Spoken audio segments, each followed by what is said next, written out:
भास्कर से ये बात सुनते ही गुड्डू के चेहरे का भाव बिल्कुल बदल गया।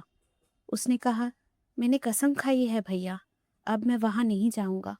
वहां मेरे लिए अब कुछ नहीं रखा है। भास्कर ने कहा, रखा है रखा है। अरे जिस ट्रंक कॉल का तुम इंतजार कर रहे थे वो ट्रंक कॉल आखिर आ गया। गुड्डू ने जैसे ही भास्कर के मुंह से ये सुना तो उसे यकीन नहीं हुआ। उसने कहा, क्या आप सच कह रहे हैं या या आप मेरे साथ मजाक कर रहे हैं? समझ गया, आप शायद मेरे साथ मजाक कर रहे हैं, है ना? भास्कर ने कहा, अरे गुड्डू, मैं तुम्हारे साथ मजाक क्यों करूंगा? और चलो, अगर मुझे तुम्हारे साथ मजाक करना है तो मैं इतनी मेहनत करके तुम्हारा पता ढूंढ के इस गर्मी की दोपहर में तुम्हारे घर पे क्यों आऊंगा गुड्डू? गुड्डू ने थोड़ा सोचा। भास्कर की बात पे दम तो है। हर मंगलवार को गुड्डू ठीक सुबह 10 बजे मुरारी काका के पीसीओ पहुंच जाता था और फिर उस ट्रंक कॉल का इंतज़ार करता था। 1 घंटा इंतज़ार करने के बाद वो लौट जाता था। ऐसा लगभग 1 महीने तक चलता रहा। आखिरकार गुड्डू की इंतज़ार ने अपना रंग दिखाया और गुड्डू के लिए वो ट्रंक कॉल आया। लेकिन जब वो कॉल आया तो गुड्डू वहां नहीं था। ऐसा क्या था उस कॉल में जिसका इंतजार गुड्डू 1 महीने तक कर रहा था? और ऐसा भी क्या हुआ गुड्डू के साथ कि जब कॉल आया तो आखिरकार उस कॉल को लेने के लिए वो वहां पर मौजूद नहीं था? अगर आप जानना चाहते हैं तो आपको इस कहानी में मेरे साथ बने रहना होगा। तो चलिए, देर न करते हुए शुरू करते हैं आज की कहानी। ये लीजिए मेरा नंबर, ज़रा एक ट्रंक कॉल बुक कर दीजिए। मैं यही इंतज़ार कर रहा हूँ। जैसे ही नंबर लग जाए तो आप मेरी बात करवा दीजिएगा। पहले पहले मुरारी काका को ट्रंक कॉल बुक करने से पहले नंबर देखना पड़ता था, लेकिन अब ये नंबर उन्हें याद हो गया है। क्यों ना हो, हर मंगलवार को गुड्डू ये नंबर लेकर उनके पीसीओ जो पहुंच जाता है। फिर भी उसका दिल रखने के लिए मुरारी काका ने उसके हाथ से कागज का वो टुकड़ा लिया, नंबर अपने रजिस्टर पे लिख लिया, फिर रिसीवर उठाकर ट्रंक कॉल बुक करने लगे। गुड्डू जाकर बेंच पर बैठ गया और उसने पास में रखी अखबार उठा ली। मुरारी काका जब कॉल बुक कर रहे थे तो उन्हें वाकई गुड्डू के लिए बहुत बुरा लग रहा था। वो हर मंगलवार उनके पीसीओ आता है। कभी कभी तो एक दिन पहले आकर ट्रंक कॉल बुक करवा कर जाता है, लेकिन वो जिसको भी कॉल करता है उसकी तरफ से कोई जवाब नहीं आता। यहाँ तक कि उसका कॉल कोई उठाता तक नहीं है। लेकिन फिर भी गुड्डू हार नहीं मानता और आकर हर मंगलवार को इस ट्रंक कॉल का इंतजार करता है। मुरारी काका ने उसे कई बार नसीहत दी है कि ये सब कुछ करने के बजाय वो अपने लिए कोई नौकरी ढूंढे। उसे ग्रेजुएशन किए हुए 2 साल हो चुके हैं, लेकिन अब तक उसने नौकरी के लिए कोशिश नहीं की है। गुड्डू उनकी बातों का जवाब नहीं देता। बस वो कहता है, काका, मैं छोटी मोटी नौकरी के लिए नहीं बना। आप देखिएगा, जिस दिन मेरी किस्मत पलटेगी ना तो वो ऐसे पलटेगी कि पूरा शिवगंज देखेगा। मुरारी काका कुछ नहीं कहते, बस एक गहरी सांस लेकर उसकी बात सुनते हुए रह जाते हैं। आज भी मुरारी काका ने ट्रंक कॉल बुक किया और गुड्डू से बोले, अच्छा, ये जो तुम हर हफ्ते मंगलवार को आ जाते हो, ये क्या किस्सा है? हफ्ते में और 6 दिन है, तुम तब क्यों नहीं आते? गुड्डू ने कहा, हफ्ते के 7 दिन व्यस्त रहता है, लेकिन आज उसको काम थोड़ा कम रहता है, इसीलिए उसने मुझसे कहा था कि मैं उससे बात कर लूं। मुरारी काका ने कहा, वैसे तुम्हें अपने दोस्त की बहुत फिक्र है। लगता है तुम्हारे लिए ये दोस्ती बहुत मायने रखती है। गुड्डू बोला, सिर्फ मेरे लिए क्यों काका, उसके लिए भी मायने रखती है। आपको पता नहीं वो कितना बड़ा व्यापारी है, फिर भी उसने अपने घर का नंबर मुझे दिया है। वो तो दूसरे शहर रहता है। अगर इस शहर में रहता ना तो देखते आप, हम दोनों रोज मिलते।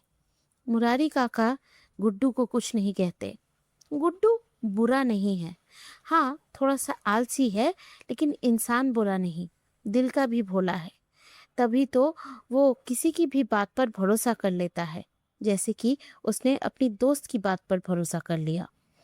जैसे कि हर मंगलवार को गुड्डू करता है, उसने पहले वक्त निकालने के लिए अखबार पढ़ा, फिर छोटू की दुकान पर चला गया।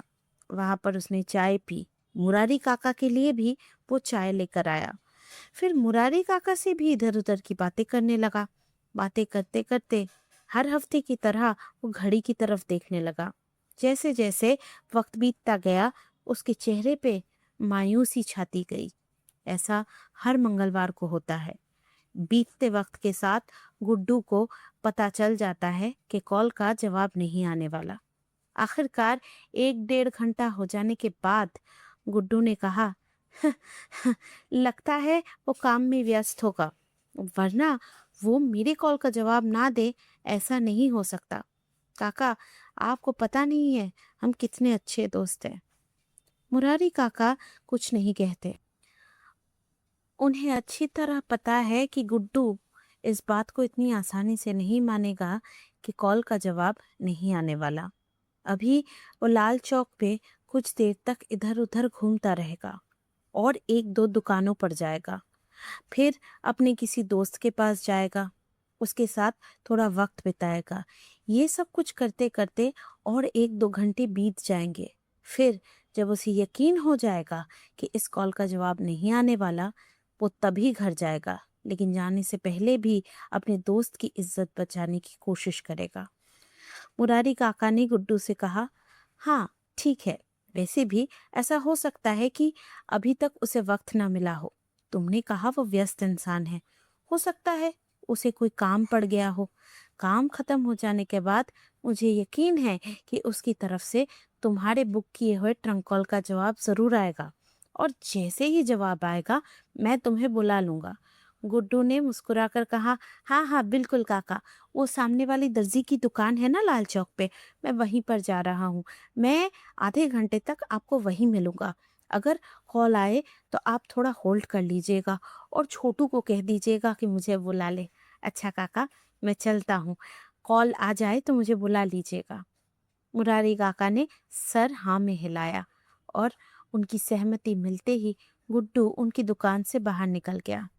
जैसे ही गुड्डू बाहर जाने के लिए मुड़ा, तो मुरारी काका के चेहरे की मुस्कुराहट गायब हो गई और एक अजीब सी उदासी छा गई। उन्हें वाकई गुड्डू के लिए बुरा लगता है। गुड्डू बहुत मासूम है, उसे दुनियादारी का नहीं पता। उसे लगता है उसकी दोस्ती बचपन में जैसी थी वैसी ही है, लेकिन वो नादान ये नहीं जानता कि पैसा बड़ी अजीब शय है। वो इंसान को बहुत जल्दी बदल कर रख देता है और इंसान पैसे के नशे में चूर होकर बड़ी आसानी से पुराने रिश्ते, पुराने नाते भुला देता है। मुरारी काका को यकीन है कि गुड्डू के अमीर दोस्त ने भी उसे भुला दिया है। हाँ, एक बार उनकी ऐसे ही अचानक मुलाकात हो गई थी और उस दोस्त ने अपना नंबर गुड्डू को शायद यूं ही दे दिया होगा, और गुड्डू ने ये समझ लिया कि वो उसके साथ रिश्ता रखना चाहता है। मुरारी काका को ये ख्याल कई बार आया कि ये कड़वा सच उन्हें गुड्डू को बता देना चाहिए, लेकिन फिर जब गुड्डू उनकी पीसीओ पर आता है तो उसका मासूम चेहरा और उम्मीद भरी आंखें देखकर मुरारी काका ये काम कर नहीं पाते। लेकिन वो ईश्वर से बस यही प्रार्थना करते हैं कि गुड्डू को एक दिन सच खुद पता चले, उसे खुद समझ में आए कि बड़े लोग आते जाते लोगों से बहुत बड़ी बड़ी बातें कर लेते हैं, लेकिन इसका मतलब ये नहीं कि उनका किया हुआ हर वादा वो पूरा करते हैं। हर मंगलवार की तरह इस मंगलवार को भी गुड्डू को नाकामयाबी हाथ लगी, लेकिन वो मायूस नहीं हुआ। उसने हिम्मत नहीं हारी। उसने मन ही मन तय कर लिया था कि वो अगले मंगलवार जरूर आएगा। उसका दोस्त जब उससे मिला था तो उसने उससे कहा था, मेरे नंबर पर तुझे वक्त मिले तो एक फोन कर देना, मैं तुझसे किसी जरूरी चीज के बारे में बात करना चाहता हूँ। गुड्डू ने उससे पूछा था कि आखिर ऐसी क्या बात है जो आमने सामने नहीं हो सकती लेकिन फोन पर हो सकती है, तो उसने कहा था, अरे इतना बेसब्र क्यों हो रहा है, मुझे फोन तो करके देख, मैं तुझे सब कुछ बताऊंगा। बस तभी से गुड्डू के मन में एक सवाल जागा है। उसे जानना है, बात करना चाहता है। पहले ये उत्सुकता थी, अब ये जिद बन गई है। गुड्डू को जानना ही है कि आखिर ऐसी कौन सी बात थी जो उसका दोस्त उसे बताना चाहता था। गुड्डू मुरारी काका के पीसीओ से निकलकर दर्जी की दुकान की तरफ जा रहा था। उसने सोचा वो थोड़ा सा वक्त यहाँ पर और बिताएगा। आज उसने फैसला किया है कि वो लौटकर मुरारी काका के पीसीओ जाएगा और फिर से कोशिश करेगा। दरअसल उसके दिल का ये सवाल उसे बेचैन कर रहा है। जैसे जैसे दिन गुजर रहे हैं, ये सवाल उसके जहन पे सवार हो रहा है और गुड्डू इस बात को अच्छी तरह से समझ गया है कि जब तक उसे इस सवाल का जवाब नहीं मिलेगा, तब तक उसे शांति नहीं मिलेगी। गुड्डू दर्जी की दुकान में घुसने ही वाला था, तभी उसने सुना कि उसके पहचान का एक लड़का दूसरे लड़के से कह रहा है, आता होगा, आकर अपने दोस्त के बारे में लंबी लंबी बातें करेगा। वो कितना अमीर है, उसका कितना बड़ा व्यापार है, वो दोनों कितने अच्छे दोस्त हैं। उस लड़के की ये बात सुनकर दूसरा लड़का हंस पड़ा और उसने कहा, भाई मुझे समझ में नहीं आता, वो यहाँ आकर आखिर ऐसी बातें करता क्यों है। तुम्हारा कोई दोस्त दूसरे शहर में रहता है, वो बहुत अमीर भी है, इससे तुम्हें क्या, तुम्हारी जिंदगी में क्या फायदा हो रहा है इससे। तुम तो बेकार थे और अभी भी बेरोजगार बैठे हुए हो। मुझे समझ में नहीं आता, अपने दोस्त के बारे में बातें करके ये साबित क्या करना चाहता है। इस सवाल के जवाब में वो पहला लड़का बोला, ये हमें जताना चाहता है कि इसका उठना बैठना अमीर लोगों में है। कपड़े तो देखो इसके, इसका रंग ढंग तो देखो, देखकर ही पता चलता है कोई फकीर है। लेकिन बातें करवा लो बस इससे। आज तो मैंने तय कर लिया है, अगर आज इसने आकर बड़ी बड़ी बातें की तो मैं इसे साफ साफ इसकी औकात दिखा दूंगा। हर मंगलवार को यहाँ आता है, चाय पीता है और हमारा दिमाग खा जाता है। ये बात सुनकर वो दूसरा लड़का बोला, अरे इसकी क्या जरूरत है, यहाँ आकर बस वो लंबी लंबी बातें ही तो करता है।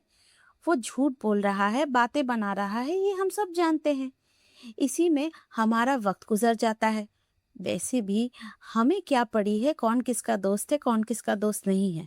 लेकिन हाँ, जो बड़े बड़े किस्से वो सुनाता है वो सुनने में मजा आ जाता है। ये बात बोलकर वो दोनों लड़के आपस में हंसने लगे। गुड्डू दूर खड़े इन बातों को सुन रहा था। जब वो इन बातों को सुन रहा था तो उसे एहसास हुआ कि असल में लोग यहाँ उसका मजाक उड़ाते हैं। उसे तो लगता था कि ये लोग भी उसके दोस्त हैं, लेकिन उसकी पीठ पीछे वो उसके बारे में इस तरह की बातें करते हैं और उसे झूठा समझते हैं। ये बात गुड्डू ने कभी नहीं सोची थी। उन दोनों की बातें सुनते हुए गुड्डू के दिल में एक अजीब सी जिद जागी। उसने फैसला कर लिया कि आज वो अपनी दोस्ती को परख कर देखेगा। आज इस बार या उस बार वो वापस लौट कर जाएगा मुरारी काका के पास, फिर से ट्रंक कॉल बुक करेगा और उसने खुद से वादा किया, अगर उसके दोस्त का उसको कॉल नहीं आया तो फिर वो कभी अपने दोस्त को कॉल नहीं करेगा।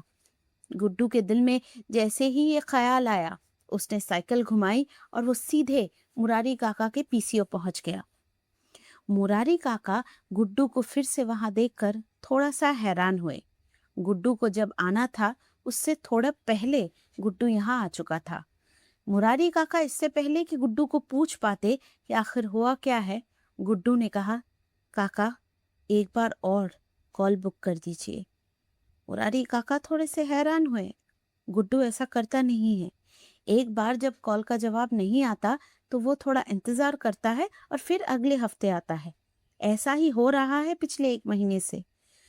मुरारी काका गुड्डू से पूछना चाहते थे कि आखिर ऐसा क्या हुआ जो गुड्डू ये फैसला ले रहा है, लेकिन गुड्डू की आंखों में कुछ ऐसा था जिसने मुरारी काका को ये सवाल पूछने से रोक दिया।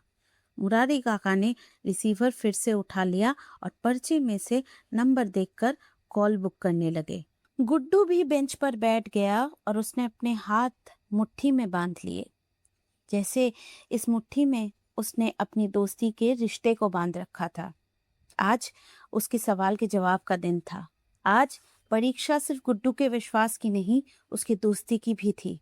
अगर आज की परीक्षा में उसका दोस्त फेल हो जाता है तो गुड्डू को एक बहुत बड़ा सबक तो मिलेगा, लेकिन साथ ही साथ उसके अंदर जो मासूमियत है वो शायद हमेशा हमेशा के लिए खत्म हो जाएगी। हर रोज की तरह शाम को भास्कर मुरारी काका के पीसीओ पहुंचा और जब उसने देखा कि गुड्डू तभी भी बेंच पर बैठा हुआ है तो वो काफी हैरान हुआ। गुड्डू हर मंगलवार को मुरारी काका के पीसीओ आता है और ट्रंक कॉल का इंतजार करता है। ये बात तो पूरे शिवगंज को पता है, भास्कर को भी पता थी, लेकिन वो शाम तक यहाँ रुकता है ये बात भास्कर को पता नहीं थी। भास्कर को ये भी पता नहीं था कि आखिर इससे पहले सारा दिन गुड्डू ने क्या क्या झेला है। इसीलिए भास्कर उसके पास जाकर बेंच पर बैठ गया। अगर उससे बात करने से पहले वो एक बार मुरारी काका की तरफ देख लेता तो शायद गुड्डू का दर्द भास्कर को मुरारी काका की आंखों में दिख जाता।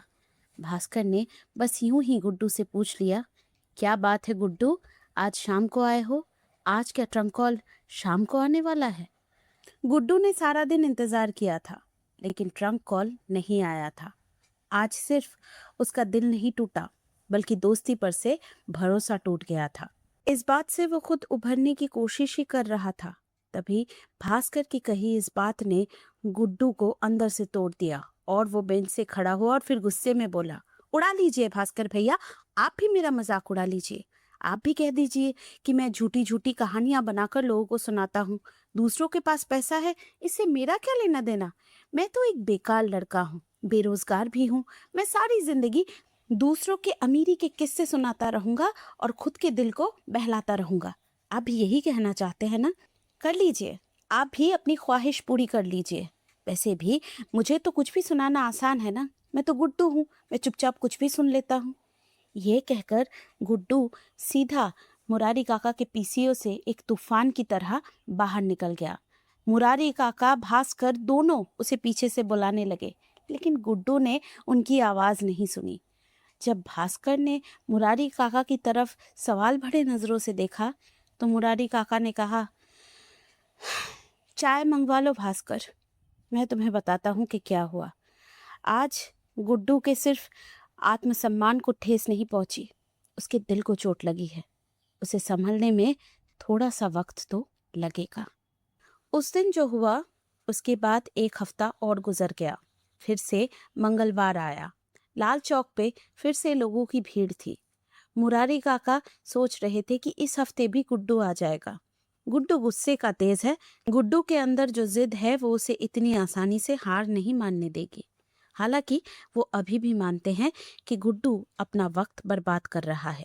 मुरारी काका रजिस्टर में हिसाब लिख रहे थे, तभी उनके पीसीओ का लैंडलाइन बज उठता है। हेलो, मैं विनोद बोल रहा हूँ, क्या आप मेरी गुड्डू से बात करवा सकते हैं? विनोद का नाम सुनकर मुरारी काका दंग रह गए। ये वही विनोद है क्या जो गुड्डू का दोस्त है, जिससे बात करने के लिए गुड्डू हर मंगलवार को पीसीओ आ जाता है? मुरारी काका ने कहा, आप क्या आप वही हैं जिसे गुड्डू हर मंगलवार को कॉल करता है? उसने कहा, हाँ हाँ, वो मुझे हर मंगलवार को कॉल करता है। मुझे उसका कॉल पहले ही उठा लेना चाहिए था, लेकिन यकीन मानिए उसका कॉल रिसीव ना करने की मेरे पास वजह है और यही वजह मैं उसको बताना चाहता हूँ। क्या आप उसे ये कॉल दे सकते हैं? मुरारी काका ने एक गहरी सांस ली और बोले, लेकिन वो तो यहाँ नहीं आया। विनोद ने कहा, लेकिन उसने मुझसे वादा किया था कि वो मेरे कॉल का इंतजार करेगा। मुरारी काका बोले, वो इंतजार करता रहा, 1 महीने तक इंतजार करता रहा, लेकिन पिछले हफ्ते उसने जब 2 बार आपको कॉल किया और आपकी तरफ से कोई जवाब नहीं आया उसके ट्रंक कॉल का, तो उसने उम्मीद छोड़ दी। मुझे नहीं लगता कि वो अब यहाँ आएगा। ये सुनकर विनोद परेशान हो गया। उसने कहा, ये तो बड़ी मुसीबत हो गई काका, मुझे उससे बात करनी है। मैंने उससे उसका नंबर मांगा था, लेकिन उसने कहा उसके घर में लैंडलाइन नहीं है। अगर बात करनी है तो आपके पीसीओ से वो बात करेगा। मुझे समझ में नहीं आ रहा कि अगर मुझे उससे बात करनी है तो मैं कैसे करूं, क्या आप जानते हैं कि उसके घर का पता क्या है? अगर फ़ोन पर नहीं तो उससे मिलकर मुझे उससे बात करनी है। एक बहुत बड़ी खुशखबरी देनी है उसे। मुरारी काका ने कहा, नहीं, मेरे पास उसके घर का पता नहीं है। हाँ, वो मेरे पीसीओ हर हफ्ते आता ज़रूर है। कभी कभी अपने घर के बारे में वो मुझे कुछ बताता भी है, लेकिन वो रहता कहाँ है ये मुझे नहीं पता। विनोद ने कहा, मुझसे बहुत बड़ी गलती हो गई काका। मुझे एक बार कम से कम उसका फ़ोन उठा लेना चाहिए था। मैंने सोचा था कि मैं उसे सरप्राइज़ दूंगा, लेकिन मुझे क्या पता था कि सरप्राइज़ देने के चक्कर में मैं उसकी उम्मीद तोड़ रहा हूँ। ठीक है काका, अब आप क्या ही कर सकते हैं। लेकिन फिर भी अगर गुड्डू आए तो उससे कहिएगा कि मैंने उसे फ़ोन किया था, और उसे जब भी वक्त मिले ना वो मुझे फ़ोन कर ले। मुझे उससे बहुत ज़रूरी बात करनी है। ये बात कहकर विनोद ने अपना कॉल काट दिया और मुरारी काका सोचने लगे किस्मत भी कितने अजीब खेल खेलती है। 1 महीने तक जब गुड्डू यहाँ आता रहा, इस कॉल का इंतज़ार करता रहा, तो इस कॉल का कोई अता पता नहीं था। कल जब अपनी दोस्ती की परीक्षा वो ले रहा था, तब भी ये कॉल नहीं आया। कल अगर ये कॉल आ जाता तो शायद गुड्डू का दिल इस तरह से नहीं टूटता। लेकिन आज जब गुड्डू ने सारी उम्मीद छोड़ दी है, आज जब उसने अपनी दोस्ती पर से अपना भरोसा खो दिया है, तब ये कॉल आया है। मुरारी काका सोचने लगे कि वो गुड्डू तक ये खबर कैसे पहुंचाएंगे। थोड़ी देर सोचने के बाद मुरारी काका को सिर्फ एक इंसान का ख्याल आया, और वो एक इंसान है भास्कर। वो बहुत अच्छे से जानते थे कि अगर गुड्डू को ढूंढकर उस तक ये खबर कोई पहुंचा सकता है तो वो सिर्फ भास्कर है। आज भास्कर ने ऑफिस से छुट्टी ली है और वो लाल चौक पहुंच गया है। यहाँ वो कोशिश करेगा ये जानने की कि आखिर गुड्डू कहाँ रहता है। काम आसान नहीं है, लेकिन भास्कर को कोशिश करनी होगी। उसे यकीन है कि उस ट्रंक कॉल में गुड्डू के लिए कोई ना कोई मौका जरूर छुपा हुआ है। भास्कर सबसे पहले उस दर्जी की दुकान पर गया जहां पर गुड्डू सबसे ज्यादा वक्त बिताता था। भास्कर वहां जाकर गुड्डू के बारे में जब पूछताछ कर रहा था तो वही 2 लड़के उसे बहुत गौर से देख रहे थे जो उस दिन गुड्डू का मजाक उड़ा रहे थे। उन्होंने बहुत देर तक भास्कर को गौर से देखा और फिर उन्होंने भास्कर से पूछा, आप कहीं विनोद तो नहीं? उसके वही दोस्त जिसका बहुत बड़ा व्यापार है, जिसके पास बहुत सारे पैसे हैं, 3-4 गाड़ियां हैं और पता नहीं क्या क्या। ये बोलकर वो दोनों हंसने लगे। भास्कर ने उनकी तरफ देखा और उनकी ये बात सुनते ही भास्कर के दिमाग में एक तरकीब घर कर गई। उसने कहा, हाँ, मैं वही हूँ। मैं अपने दोस्त को ढूंढ रहा हूँ। उसने मुझे कई बार कॉल किया था, लेकिन मैं फ़ोन उठा नहीं पाया। उससे मेरी एक बार मुलाकात हुई थी, तभी उसने मुझसे मुरारी काका के पीसीओ का जिक्र किया था। मैं वहाँ गया था, लेकिन वो भी उसके बारे में कुछ बता नहीं पाए। क्या आप लोग जानते हैं गुड्डू का घर कहाँ है? भास्कर के मुंह से ये बात सुनकर वो दोनों लड़के हैरान हो गए। अभी कुछ दिनों पहले ही वो गुड्डू का और उसकी यकीन का मजाक उड़ा रहे थे, और जिस विनोद की बात गुड्डू किया करता था, आज वही विनोद उनके सामने खड़ा हुआ है। उन दोनों में से एक आगे बढ़कर आया और बोला, मेरा नाम प्रकाश है। मेरे और गुड्डू की बहुत अच्छी दोस्ती है। वो तो घंटों घंटों आपकी बातें करता है हमसे। आपसे मिलकर बहुत खुशी हुई विनोद साहब। भास्कर ने कहा, मुझे भी आपसे मिलकर बहुत खुशी हुई। क्या आप बता सकते हैं कि गुड्डू का घर कहाँ है? अब प्रकाश बोला। ये सवाल सुनकर प्रकाश के चेहरे का रंग ही बदल गया।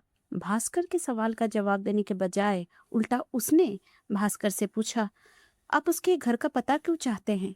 आपको उससे क्या काम है? हमें बता दीजिए। भास्कर ने प्रकाश के इस प्रस्ताव पर कहा, जी नहीं, मुझे अपने दोस्त से काम है, इसीलिए मुझे उसका पता चाहिए। अगर आप बता सकते हैं तो ठीक है, अगर नहीं तो कोई बात नहीं। उसकी ये बात सुनकर प्रकाश अपने दोस्त को लेकर दर्जी की दुकान के कोने में चला गया। उन दोनों के बीच कुछ देर तक बात हुई और फिर वो वापस आया और उसने कहा, जी हमें पता नहीं है उसका घर कहाँ है। हाँ, वो अपने परिवार के बारे में कभी कभी हमसे बात कर लेता है, लेकिन उसके घर का पता हम नहीं जानते। भास्कर को साफ नजर आ रहा था कि ये दोनों उससे झूठ बोल रहे हैं, लेकिन फिर भी इस वक्त उसके पास और कोई चारा नहीं था, इसलिए वहां से वो खाली हाथ लौटने के लिए मजबूर हो गया। भास्कर जब दर्जी की दुकान से निकला तो वो यही सोच रहा था कि आजकल लोग कितने मतलबी हो गए हैं। ये लोग अब तक गुड्डू का मजाक उड़ाते थे, आज जब गुड्डू के मदद करने की बारी आई तो जानबूझकर ये लोग अपना हाथ पीछे खींच रहे हैं। चारों तरफ गर्मी में घूम घूम कर भास्कर बहुत थक गया था। उसको सामने एक गन्ने वाला देखा। उसने सोचा कि गन्ने का रस वो पिएगा, फिर ठंडे दिमाग से सोचेगा कि आगे उसे करना क्या चाहिए। जब वो गन्ने वाले के पास गया और उसे एक ग्लास गन्ने का रस बनाने के लिए बोला तो गन्ना मशीन में डालते हुए वो रस बनाने वाला छोटा बच्चा उससे पूछा, अब गुड्डू भैया का पता ढूंढ रहे हैं क्या? अगर हाँ, तो मैं शायद आपको अंदाजे से उनका पता बता सकता हूँ। अच्छा, कहाँ रहता है वो? मुझे उनके घर का तो नहीं पता, लेकिन हाँ, ये बात मैं आपको बता सकता हूँ कि वो किस मोहल्ले में रहते हैं। उस लड़के की ये बात सुनकर भास्कर जैसे फूला नहीं समा रहा था। वो सारा दिन भटकता रहा है गुड्डू के पते के लिए, और इस तरह यहाँ उसे मदद मिल जाएगी उसने सोचा भी नहीं था। उसने उस लड़के से पूछा, तुम्हें गुड्डू का पूरा पता मालूम है? उस लड़के ने कहा, मैं झूठ नहीं बोलूँगा साहब, मुझे पूरा पता नहीं मालूम, लेकिन हाँ, मुझे ये पता है कि उनके घर के आसपास क्या है और उनका मोहल्ला कहाँ पड़ता है। मेरी उनसे कभी कभार बात हो जाती है, तो तब वो अपने परिवार के बारे में और अपने मोहल्ले के बारे में बात करते हैं। ये छोटी सी बात जो भास्कर को पता चली, वो उसके लिए बहुत बड़ी थी। ये उसके लिए एक उम्मीद की किरण थी। हाँ, अभी भी उसके पास गुड्डू का पता नहीं था, लेकिन शायद उसे ये पता चल सकता था कि गुड्डू का मोहल्ला कहाँ है। अगर ये भी भास्कर को पता चल जाए तो वो गुड्डू का घर जरूर ढूंढ कर निकालेगा। इतना उसे खुद पर यकीन था। उसने ग्लास भर के गन्ने का रस पिया और फिर उस लड़के से बात करने लगा। बात करने के दौरान उसने एक और ग्लास गन्ने का रस पिया।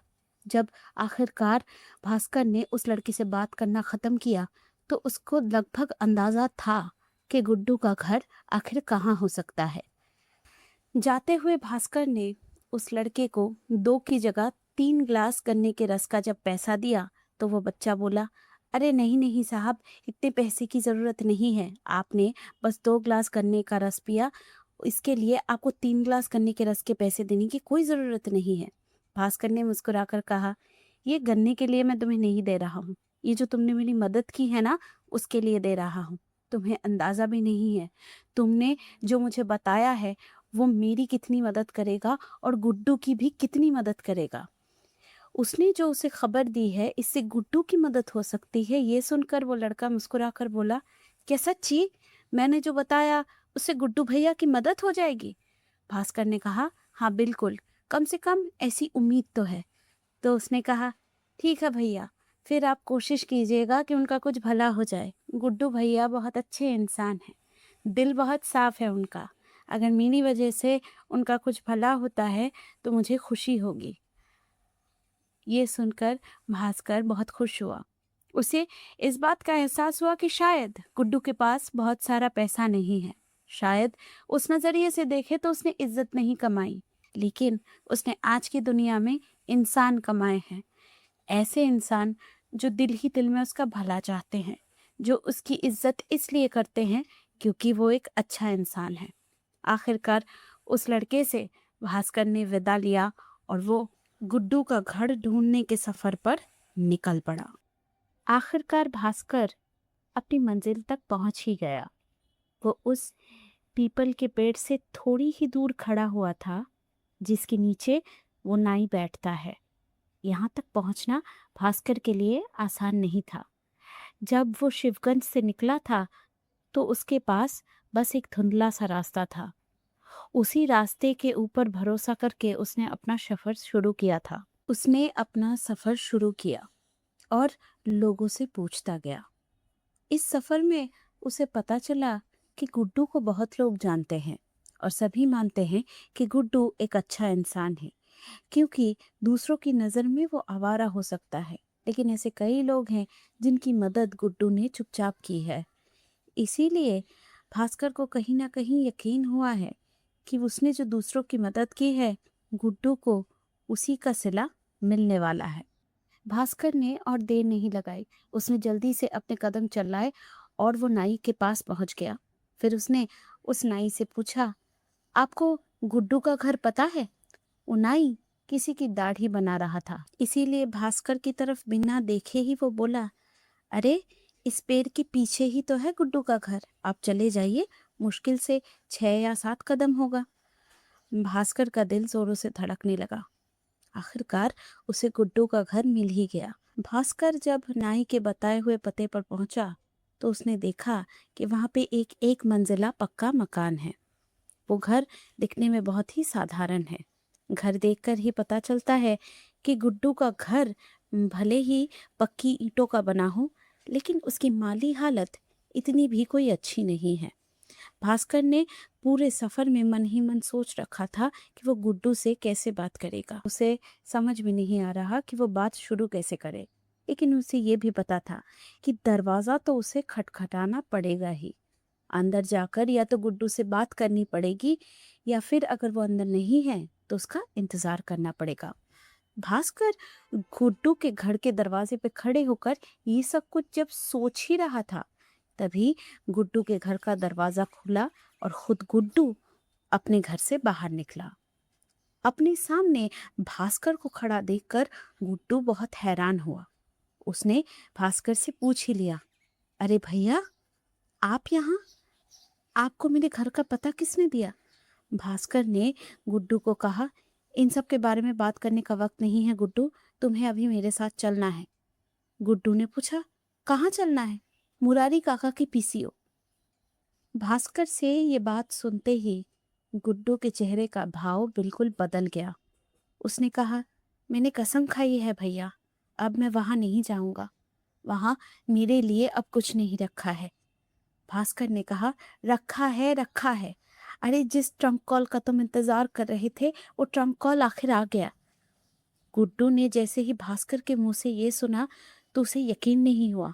उसने कहा, क्या आप सच कह रहे हैं, या आप मेरे साथ मजाक कर रहे हैं? समझ गया, आप शायद मेरे साथ मजाक कर रहे हैं, है ना? भास्कर ने कहा, अरे गुड्डू, मैं तुम्हारे साथ मजाक क्यों करूंगा? और चलो, अगर मुझे तुम्हारे साथ मजाक करना है तो मैं इतनी मेहनत करके तुम्हारा पता ढूंढ के इस गर्मी की दोपहर में तुम्हारे घर पे क्यों आऊंगा गुड्डू? गुड्डू ने थोड़ा सोचा। भास्कर की बात पे दम तो है। जब गुड्डू और भास्कर बात कर रहे थे तभी अंदर से गुड्डू की माँ बोली, दरवाजे पे कौन है रे गुड्डू? गुड्डू बोला, भास्कर भैया आए हुए हैं। गुड्डू की माँ ने कहा, जो भी है उसे अंदर तो बुला, इतनी गर्मी में किसी को ऐसे थोड़ी बाहर खड़ा रखते हैं, यही सिखाया है हमने तुझे? गुड्डू ने भास्कर की तरफ देखा। भास्कर ने कहा, ज्यादा वक्त नहीं है गुड्डू, हमें जल्दी चलना होगा। आज ही ट्रंक कॉल बुक करके बात करनी होगी। अगले मंगलवार तक इंतजार करना ठीक नहीं होगा। गुड्डू ने कहा, जब मेरी माँ ने आपको अंदर बुलाया है भैया, तो अंदर तो आपको आना पड़ेगा। अगर आप अंदर नहीं आए तो मुझे और आपको दोनों को बातें सुननी पड़ेंगी। अंदर आइए, एक गिलास पानी पीजिए, फिर हम लोग साथ में निकल पड़ेंगे। जब 1 महीना गुजर गया तो कुछ घंटे और अगर देर हो जाएगी तो कुछ हो नहीं जाएगा। भास्कर का मन तो नहीं था, लेकिन सच ये है कि थकान भास्कर को भी हो रही थी, प्यास भी उसे लग रही थी, तो इसलिए उसने सोचा कि वो थोड़ी देर रुक जाएगा, एक गिलास पानी पी लेगा और फिर वो और गुड्डू मुरारी काका के पीसीओ के लिए निकल जाएंगे। सच कहो तो गुड्डू को इस कॉल के लिए जितनी उत्सुकता है, उससे कई ज्यादा शायद भास्कर को है। वो दिल ही दिल में चाहता है कि गुड्डू ने जो अपनी दोस्ती पर यकीन रखा है वो ना टूटे। और साथ ही साथ वो ये भी जानना चाहता है कि आखिर विनोद को गुड्डू से ऐसा क्या कहना था कि जिसके लिए वो इतने दिनों तक कि जिस बात को कहने के लिए वो इतने दिनों तक इंतज़ार करता रहा और अब उससे इंतज़ार हो नहीं रहा है।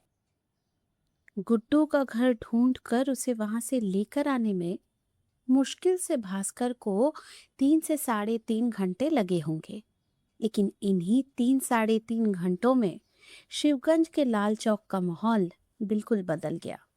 गुड्डू जिस दोस्त की बात दुकानों में, मुरारी काका के पीसीओ में किया करता था, वो असल में है और वो गुड्डू को ढूंढ रहा है, ये बात तब तक आग की तरह फैल चुकी थी। वो दो लड़के जिन्होंने गुड्डू का मजाक उड़ाया था, उन्होंने ही ये बात लाल चौक में फैला दी थी। फिर उनके बाद वो जो छोटा लड़का गन्ने के रस का ठेला लगाता था, उसने भी ये बात दूसरों को बताई। उसने ये भी बताया कि उसने गुड्डू के घर के पते का अंदाजा भास्कर को दिया था। इसीलिए जब भास्कर के साथ गुड्डू लौटा तो उसने देखा कि मुरारी काका के पीसीओ के आसपास कुछ लोगों की भीड़ जमा है। गुड्डू ये भीड़ देखकर डर गया, लेकिन क्योंकि भास्कर उसके साथ था, किसी तरह धक्का मुक्की करके गुड्डू मुरारी काका के पीसीओ के अंदर घुस गया। जब गुड्डू ने मुरारी काका से पूछा कि आखिर बात क्या है, तो उन्होंने ही गुड्डू को ताज़ा समाचार दिए। ये सब कुछ सुनने के बाद जब गुड्डू के चेहरे पर थोड़ी सी घबराहट दिखाई दी तो भास्कर ने उसे समझाया। उसने कहा, इन सब चीज़ों के बारे में सोचने का अभी वक्त नहीं है गुड्डू। तुम्हें ट्रंक कॉल बुक करना पड़ेगा, अपने दोस्त से बात करनी पड़ेगी। तुमने इतने दिनों तक उसके कॉल का इंतज़ार किया है और जब आखिरकार वो तुम्हें कॉल कर रहा है तो आखिर इसकी वजह क्या है, ये जानना तुम्हारे लिए इस वक्त ज़्यादा ज़रूरी है। गुड्डू को समझ में आ गया कि भास्कर आखिर उससे कहना क्या चाहता है, इसलिए उसने और वक्त नहीं गवाया। अपने कमीज़ की जेब में से उसने फ़ोन नंबर का पर्चा निकालकर मुरारी काका को दिया। मुरारी काका ने भी हर बार की तरह ट्रंक कॉल बुक कर दिया और गुड्डू इंतज़ार करने लगा। पिछले 1 महीने से गुड्डू ने ये इंतज़ार अकेले किया है, लेकिन आज उसके साथ शिवगंज के दूसरे लोग भी हैं। सब जानना चाहते हैं कि गुड्डू का ये दोस्त आखिर उससे बात करना क्यों चाहता है।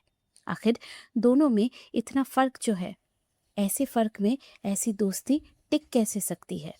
कुछ लोगों के दिल में ये सवाल भी था। गुड्डू को ज़्यादा इंतज़ार नहीं करना पड़ा। 10 मिनट के अंदर मुरारी काका के पीसीओ का लैंडलाइन बजा। मुरारी काका ने पीसीओ उठाया और कहा, हाँ हाँ, गुड्डू यहीं पर है, लो बात करो। बात करने के लिए गुड्डू उस कांच वाले केबिन के अंदर जब गया तो उसने देखा कि बाहर उस केबिन को घेरे हुए बहुत सारे लोग खड़े हैं। कोई भी केबिन के सामने नहीं आ पा रहा क्योंकि भास्कर ने सबको रोक कर रखा है, लेकिन सबकी आंखों में जो उत्सुकता है वो साफ बता रही थी कि सब जानना चाहते हैं आखिर गुड्डू की अपनी दोस्त से क्या बात हुई। जानना भास्कर भी चाह रहा था, इसीलिए कभी कभी वो मुड़कर गुड्डू के चेहरे की तरफ देख रहा था।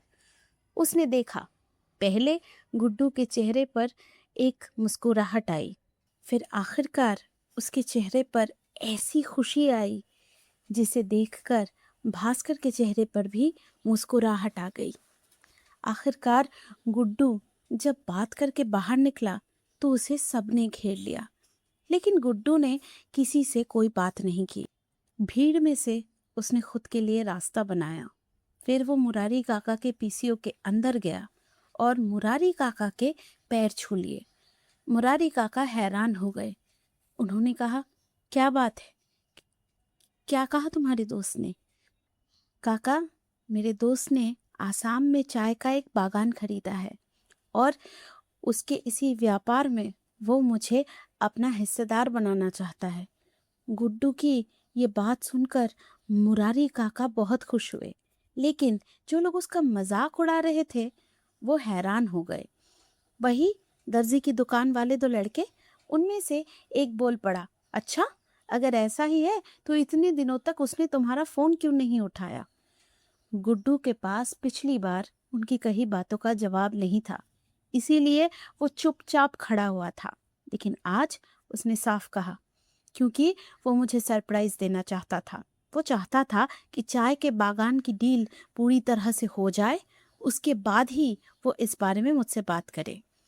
जब उसने मुझसे बात की तो उसने बताया कि मेरा उससे मिलना उसके लिए काफी अच्छा साबित हुआ।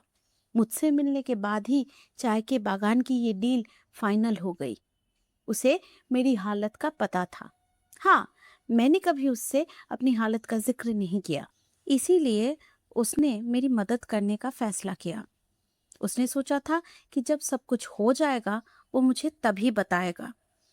तभी वो दूसरा लड़का बोला, अगर ऐसी ही बात है तो वो पहले फोन उठाकर भी तो तुम्हें बता सकता था।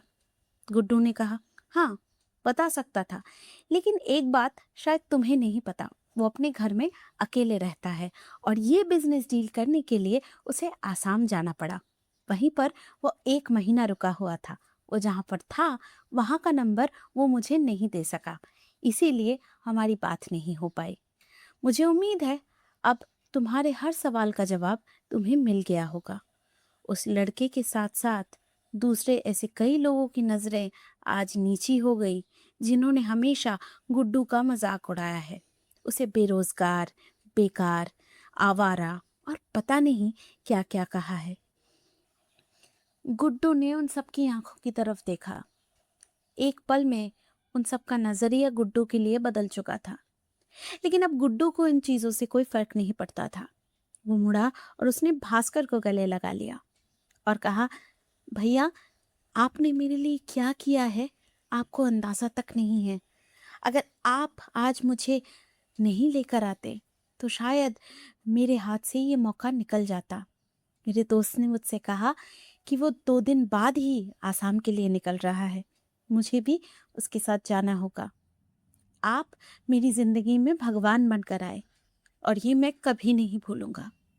भास्कर ने कहा, अरे नहीं नहीं, ऐसा मत कहो गुड्डू, अगर तुम्हें शुक्रिया करना है तो मुरारी काका का करो। उस दिन तुम जिस तरह से उदास हो गए थे ना, वो देखकर मुरारी काका को भी बहुत बुरा लगा था। उन्होंने ही मुझे कहा कि मैं तुम्हें ढूंढ कर लाऊं और तुम्हें ये बताऊं कि तुम्हारे दोस्त ने तुम्हें कॉल किया है। अगर मुरारी काका हमें ये सब कुछ ना बताते तो हम लोगों को कभी पता नहीं चलता। गुड्डू ने इस बात पर कुछ नहीं कहा, बस उसे इस बात की खुशी थी कि उसका यकीन झूठा नहीं निकला, कि उसने जो भरोसा अपने दोस्त पर रखा था वो सच्चा था। हाँ, उसका भरोसा कुछ दिनों के लिए डगमगाया जरूर था, लेकिन टूटा नहीं था। धीरे धीरे 2 दिन बीत गए। 2 दिन बाद गुड्डू आखिरकार आसाम जाने के लिए स्टेशन पहुंचा। जब वो स्टेशन पहुंचा, अलविदा कहने के लिए मुरारी काका और भास्कर भी पहुंचे। उन्हें देखकर गुड्डू हैरान नहीं हुआ। गुड्डू हैरान हुआ उन लोगों को देखकर जो उसका मजाक उड़ाया करते थे। जो कभी उसका मजाक उड़ाते थे, आज वो यहाँ इसलिए आए हैं क्योंकि गुड्डू इस शहर का सबसे पहला लड़का है जो काम के लिए बाहर जा रहा है। और जो लोग पहले उस पर हंसते थे, आज उसी पर गर्व महसूस करते हैं। गुड्डू ट्रेन पर चढ़ा। धीरे धीरे ट्रेन छूटी। जब ट्रेन जा रही थी तो गुड्डू हाथ हिला रहा था। उसे इस बात का दुख था कि उसे काम के लिए अपना ही शहर छोड़ना पड़ रहा है। उसने कभी नहीं सोचा था कि रोजी रोटी उसे अपने शहर से दूर ले जाएगी। लेकिन प्लेटफॉर्म में खड़े उन लोगों की तरफ देखकर उसे बस एक ख्याल आया, ये वही लोग हैं जिन्होंने उस पर यकीन नहीं किया। ये वही लोग हैं जिन्होंने उसे नाकारा और निकम्मा समझा। लेकिन आज किस्मत ने, हमसे अक्सर कहा जाता है कि बुरे वक्त में हमें हौसला रखना चाहिए, ईश्वर पर यकीन रखना चाहिए, लेकिन बुरे वक्त में ही सबसे ज़्यादा लोग हमें तकलीफ़ पहुंचाते हैं अपनी बातों से, अपनी हरकतों से, और वो ये भी चाहते हैं कि हम चुप रहें और सब कुछ बर्दाश्त करें। लेकिन जैसे ही हमारा वक्त बदलता है, वैसे ही लोगों की हमारी तरफ सोच बदल जाती है, जैसे कि इस कहानी में हुआ गुड्डू के साथ। शेयर कीजिए इस कहानी को किसी ऐसे इंसान के साथ जो बुरे वक्त से गुज़र रहा है, जिसने अपने आप पर यकीन खो दिया है। क्या पता अगर इस कहानी को वो सुन ले तो उसका यकीन खुद पर फिर से वापस आ जाए। अगर आपको हमारी ये कहानी अच्छी लगी हो तो इस वीडियो को एक लाइक कर दीजिएगा। हो सके तो चैनल को सब्सक्राइब कर दीजिए।